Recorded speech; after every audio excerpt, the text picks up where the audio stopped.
ये ताई हे ब्लाऊज कसं शिवायचं?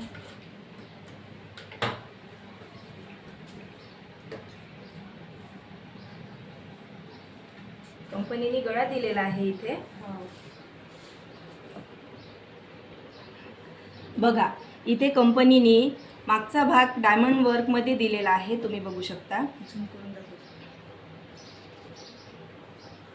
इथे कंपनीने डायमंड वर्कमध्ये गळा मागचा भाग दिलेला आहे आणि लगेचच त्याला इथे बॉर्डर पण दिलेली आहे. ही बॉर्डर जर शिलाईवाली असती तर आपण कट काढून दुसऱ्या बाजूनी बाहीला बसवू शकलो असतो, पण लगेचच मागचा भाग झाल्याच्या नंतर इथे बॉर्डर दिलेली आहे. तर ही आणि कस्टमरची डिमांड आहे की बाही सोबतच ती बॉर्डर आली पाहिजे, कट झाली पाहिजे नाही. तर आम्ही टेलर्सनी कशी काढायची?